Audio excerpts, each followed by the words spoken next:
We're so much better together. All right, hello everybody. My name is Keith Spurgin, and we are in a series of conversations on race in America. This is episode 5, actually, of the conversations we've been doing.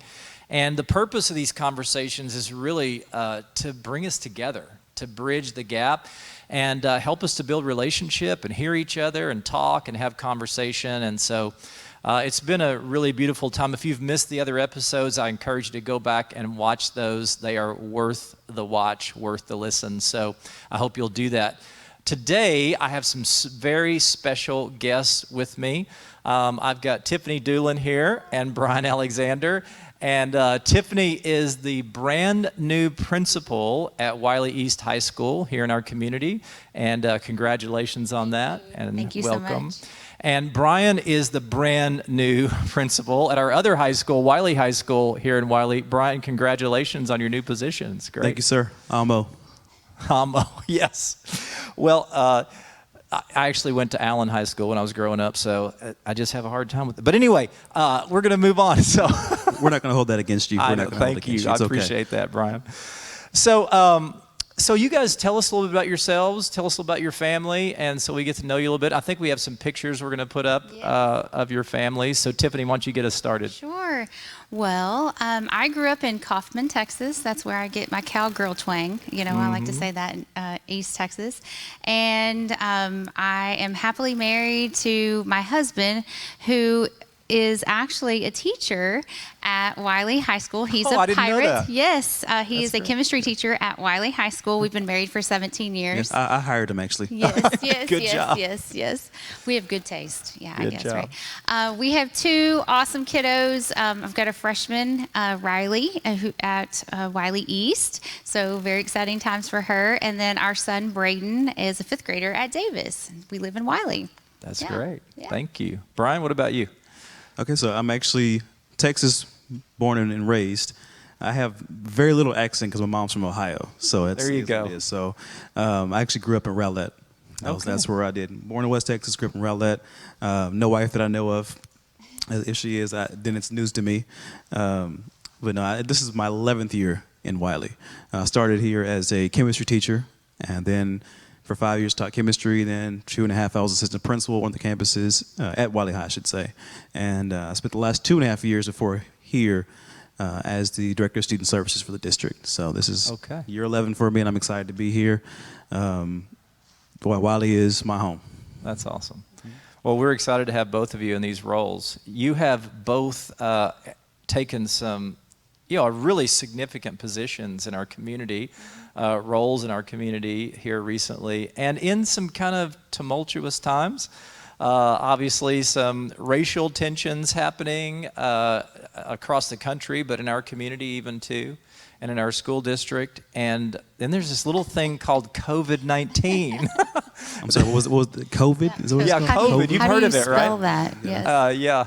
And you guys are just dealing with a lot as new leaders in new positions. So just talk about that process for you. How's that going for you? Give us a little update. So Brian, why don't you start this one? It's been an adventure. I'll put it that way. I was sitting in my office at the ESC right when things were happening in the summer. I was like, what fool would take a job in the middle of a pandemic? And you put your hand up. In the middle of major construction. And then I look about a month later, I'm that fool. It's me. I did it. But it's still been fantastic. I joke and say, it was a foolish decision, but it was one of the best decisions I've ever made. Being in charge of this building is something we don't take lightly. I'm going to speak for Tiffany. I know she'll speak. But there's just so much life and so much positivity within the building. There are a lot of people who are just persevering, and they are learning new things. And it's cool to see some of our teachers who have been not really introduced to some of these technological things, and they are using it like pros. And they are taking care of business, and it's fantastic to watch their growth. So I would say that there's just so much positivity going on within the building, within the community, that those other things kind of won't really overshadow us, and that was the goal. And so it's been great. It's been That's good. Interesting. It's been fun. It's been a little bit tiring at times, but it's been great. I bet. I bet. Well, you guys were talking about thousands of emails in your inbox earlier, so I know that's just a fraction of the job. So, yeah, it's a lot. It's a lot. And I'm really glad, again, you're both in these positions. Tiffany, how are you feeling about it? I am right there with Brian. Like I am excited to get up in the morning, to get to school, to open the doors and welcome the kids. I mean, having the kids in on Thursday was great. I mean, having the teachers there on August 3rd was like the cake, and then kids were the icing on the cake. It just made it all come together. I too had that moment this summer where right after graduation, scorching hot out there on the field, and it was fabulous to see the kids, and we hadn't seen them since March, and someone turned to me when it was over and said, you sure you still want to do this? And I was like, absolutely, I still want to do this more than ever. And just really looking at the different challenges, because it's not just one challenge, it's a whole set of challenges, and even some that we may not even know exist just yet, but we're looking at everything as an opportunity to learn and grow from one another and really revolutionize the things that we do in school. So I'm very excited. That's awesome. Great.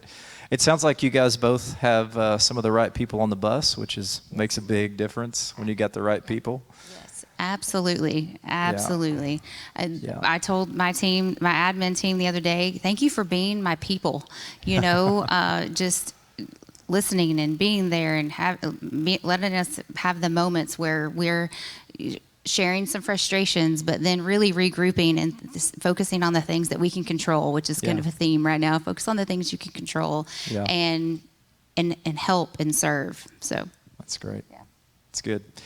Well, as you guys both are aware, this has been a time of racial tension, and of course, race in America has been an issue since the beginning, and a scar on our nation. So I'm curious, for both of you, your experience, any experience that you've had with racism, and just anything about your own story around that that I think might be helpful for others.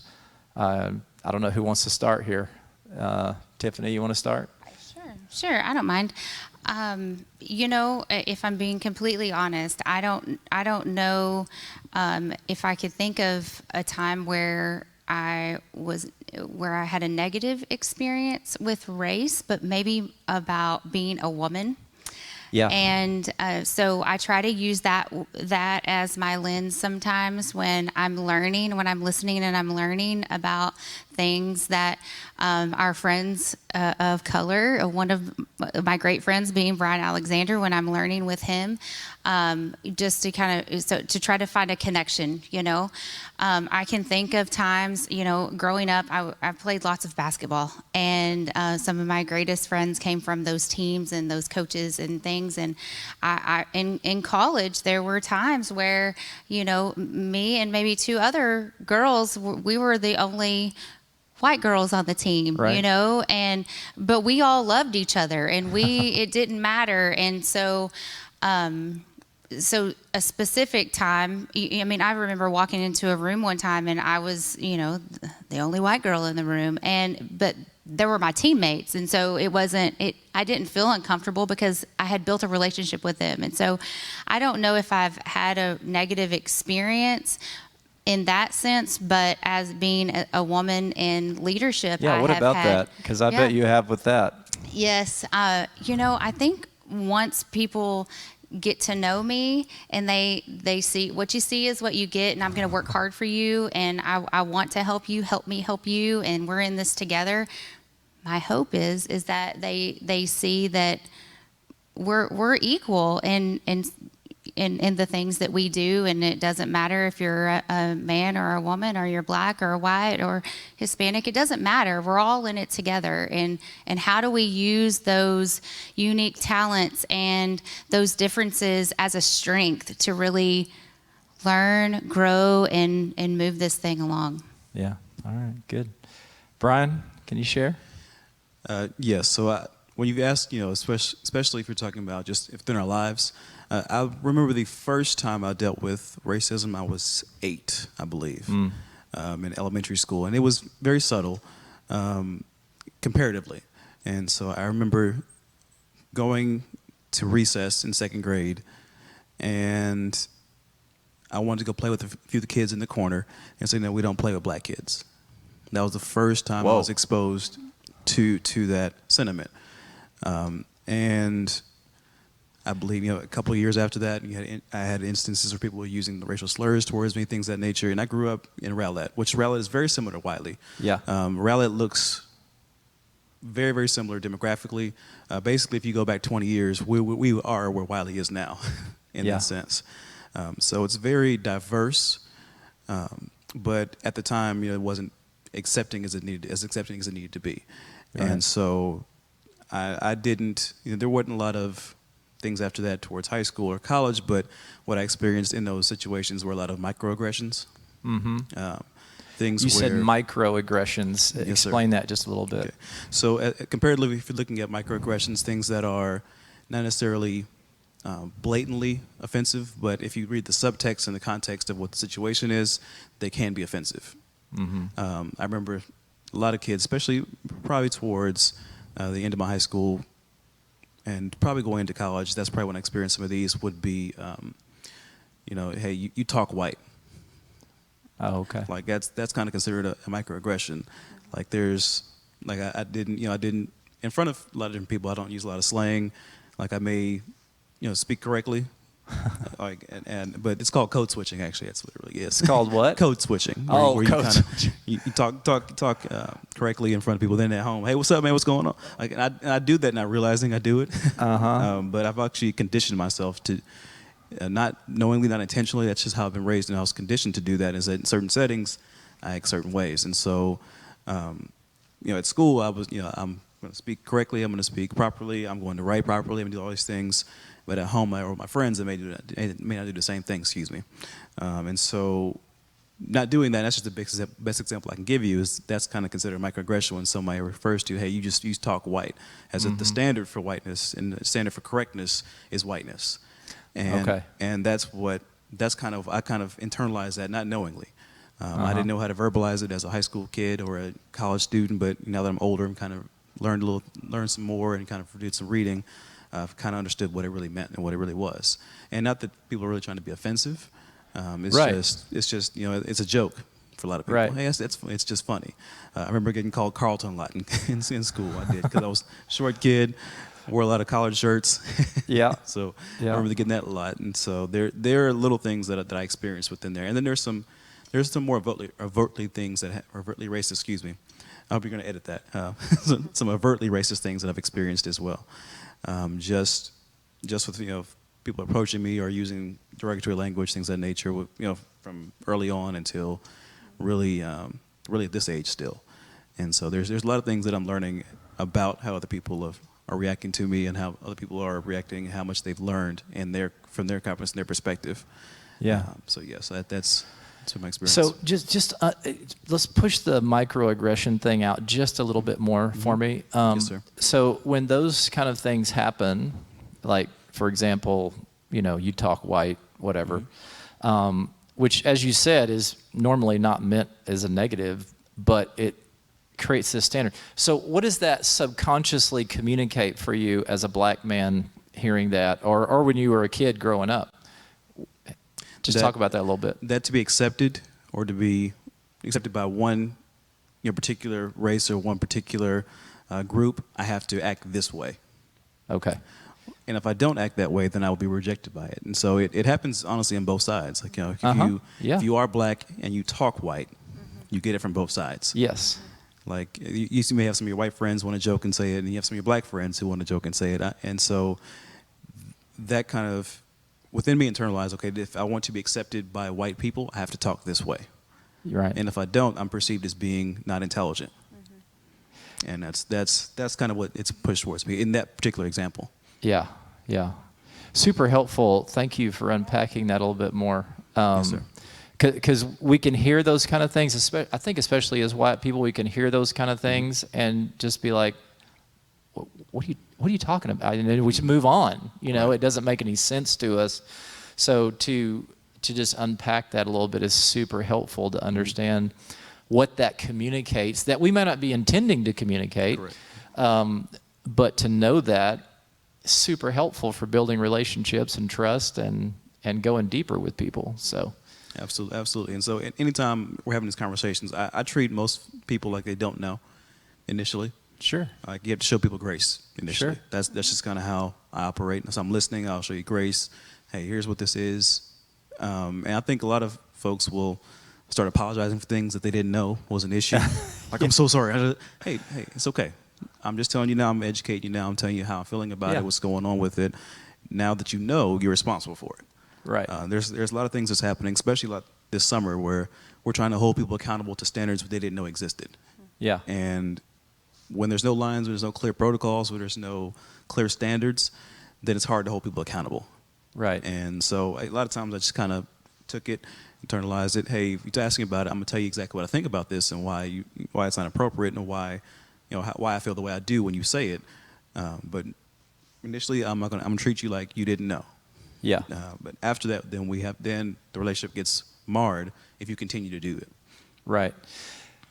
Good point. And that's how relationships work, right? If you don't know, you don't know. Correct. But once you know, let's talk from that place, which is a Correct. different conversation. Absolutely.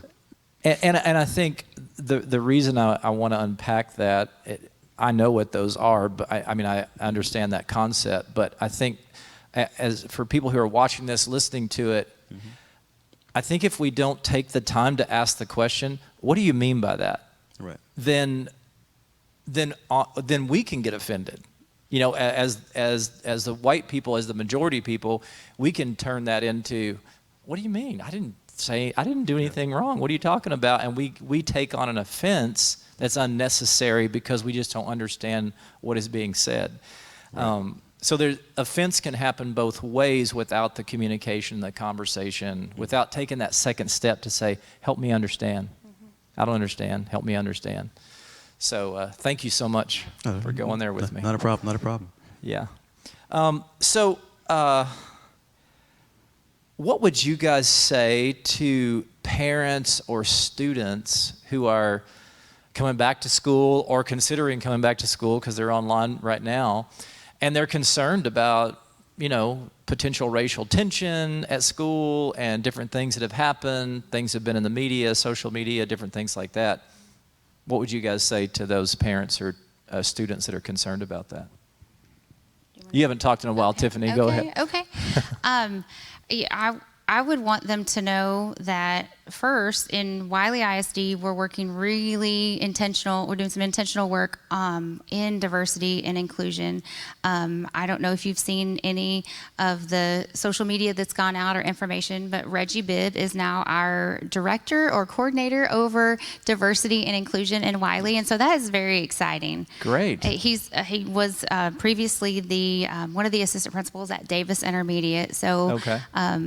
All the kids love Mr. Bibb, Okay. So doing some work with him. And then on every campus, we've been, except at high schools, we get to, we all have a liaison that will work with Reggie on diversity and inclusion. And so both Brian and I have two liaisons that are like our teacher leaders in diversity and inclusion. And so, and then the next step is to get student groups going and a parent group going on our campus. And so what I would tell parents is, our intention is to create an environment that students feel included, connected, and confident on our campuses. Mm-hmm. We want more than ever for our kids and our teachers to feel like Wylie East High School is their home, that they have a place and that they're valued and I'll say it again, their unique talents and their differences are going to be our strength as a whole. And so we want to hear from them. We want to work with them,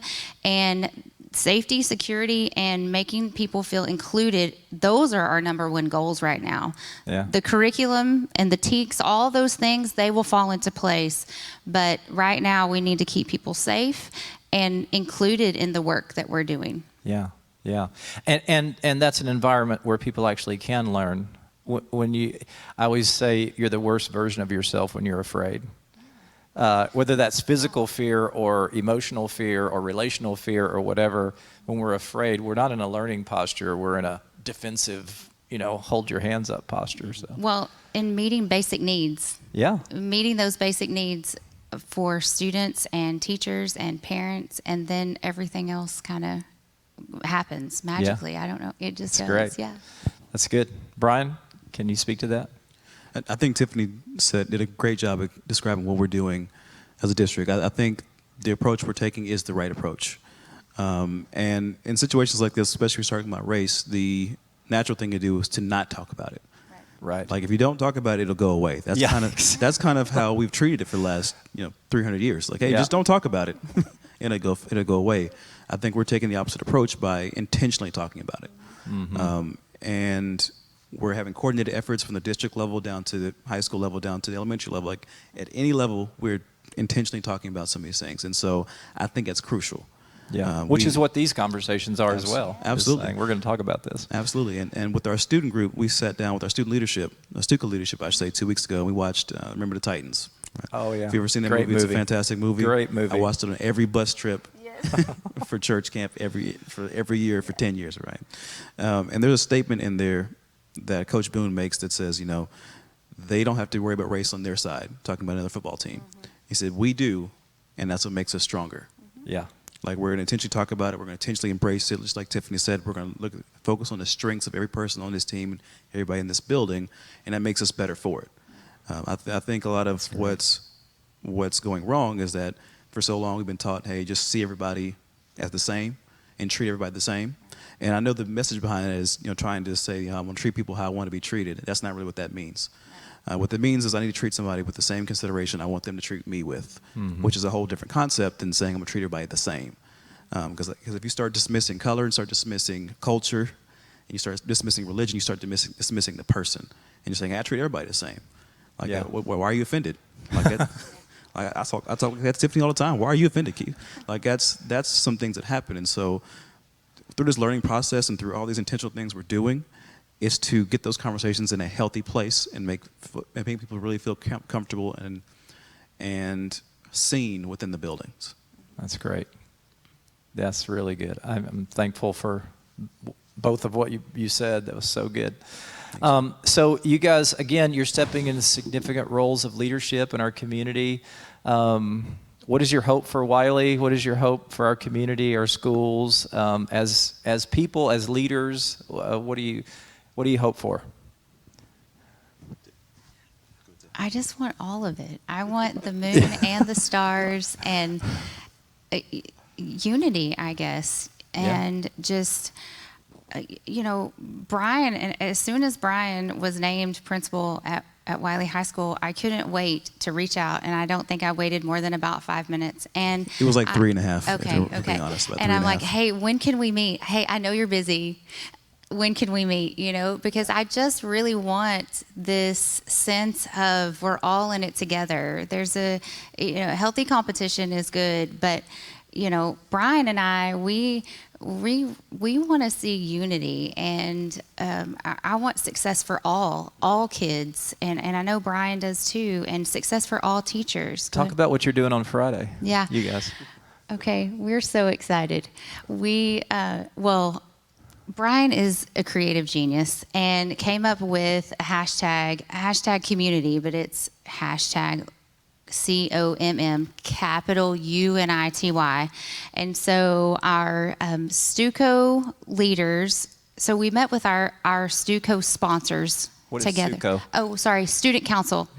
And then we brought in kids and let the kids chat together and things like that. And then our cheerleaders, and just because they kind of run those spirit themes or whatever. And so we thought, how can we create some community across both campuses? And we've designated certain Fridays throughout the at least the fall semester to have shared theme days. And so Friday is our first one, Hat Day, which I'm very excited to see what Mr. Alexander might wear. I feel like I really need to step up my hat game for Friday. But, just little things. Those sound like really tiny things, but it's a step in the right direction, progress, right? So So you're actually going to have like almost like a pep rally with both schools together? Is that? Well, for social distancing purposes, Oh, we yeah. will not be I having gotcha, a pep I gotcha. rally. But on both campuses, we will both be.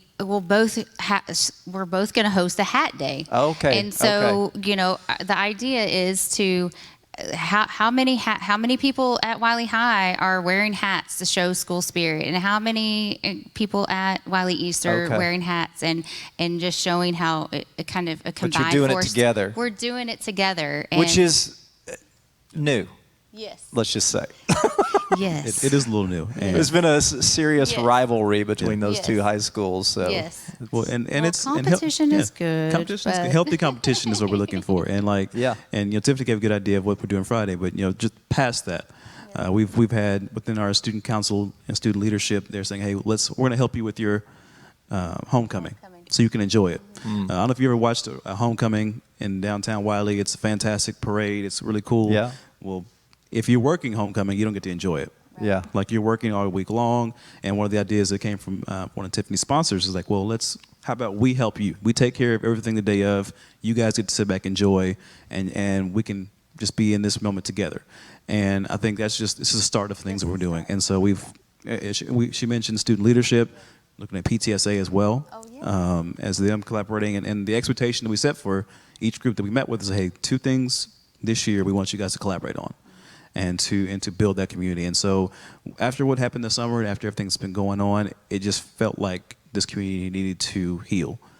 And unhealthy competition does not help the healing process. Right. And so we wanted to speed that up, and we wanted to make sure that everybody felt included from top down. I mean, we compete, but we're really 2 different sized buildings. Like we're about almost 1,000 kids larger. So it's 2 different type of building.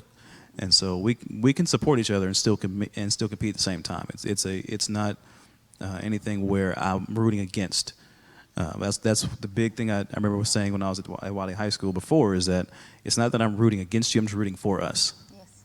And you don't have to do one or the other. Like I'm a Broncos fan. That's in football for time. I'm a Broncos fan. I don't root against the Cowboys. I just root for my team. I don't care if they win or lose. Unless we play each other in the Super Bowl or something. which then. hasn't happened. It's totally different. It's totally different. But again, like I have nothing against Dallas. Yeah. But that's just not my team. But I'm not going to post anything negative about it. I'm not going to do anything that's going to bring negative light to them. I'm just going to publicize my team. But we're taking a step further. We're going to publicize our teams and then also support each other. Wow, that's great. So, Brian, what's your hope for our community moving forward? My hope for the community is that we really get to know each other on a level that we can become a real community. I think, with Reggie coming in, his title is Director of Diversity and Inclusion. I think diversity is something that you're not good at. You just have it, and we have diversity in this district. What I'm hoping for is more inclusiveness, which is a little bit different. It's a whole different concept. So I can be diverse. If you think about diversity is basically a bag of Starburst. Yeah. Everybody's individually wrapped. Everybody's different colors. Like there's no intermingling between the two. That's really what diversity is. We need inclusiveness. We need them all. Like when you put them in, you take them out unwrapped, put them in a bag, put them outside in 120-degree heat, and they all melt together. That's more inclusiveness, right? I love that visual. Yeah. So that's really what for this year I would like to see is more inclusiveness on the different levels, and being able to support each other. I mean, inclusiveness is not just limited to racial, religious, gender identity, sexual orientation. It's also within our community itself, inclusive of our kids and our students on campuses, between campus. That's great. Thank you guys so much for doing this. Really grateful for you taking the time and just sharing your hearts and what's happening. And thanks for being really honest about everything that's going on. Absolutely. I really, really appreciate it a lot. Thank all of you who are watching. Thank you for joining us. It's a privilege to be with you. And I just want to encourage you, if you've missed the previous episodes, to go back and watch them. And I'm so excited about what these 2 significant leaders in our community are bringing to the table, because it's true. We do need more community. We need to be together. We need to be for each other. And I believe that's what God wants for us. I believe that's what he's called us to. I believe that's his heart for us as people here locally, also around the world. And so wherever you're watching from, thank you so much for joining us. If you want to get in touch with these guys, I think both of you have social media. How do they get in touch with you? We do. So for Wylie East High School, you can follow us on Raider Nation Principal on Facebook or on Twitter at WEHS_Raiders. All right. Brian? All right, and you can follow me at Amo Captain, AHMO Captain. It's on Instagram, Facebook, and Twitter. Awesome. Well, again, thank you both so much, and it's been a privilege to be with you and have this conversation. And thank you all for watching, and we'll see you next time. We're so much better together.